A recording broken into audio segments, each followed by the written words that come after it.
இது உங்கள் தேஜஸ் அகாடமி. இன்றைக்கி வந்து என்ன பார்க்க போகிறோம்னா பெயரெச்சத்தோட வகைகள்.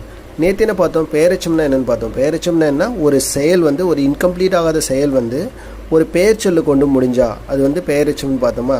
இப்போ அதில் வந்து 2 டைப்ஸ் இருக்குது. ஒன்று வந்து தெரிநிலை பெயரெச்சம், இன்னும் வந்து குறிப்பு பெயரெச்சம். இப்போ குறிப்பு பெயரெச்சம் வந்து ரொம்ப ரொம்ப முக்கியம். ஏன் அப்படின்னு கேட்டிங்கன்னா, இது இங்கிலீஷில் வந்து ரொம்ப முக்கியமான ஒன்று.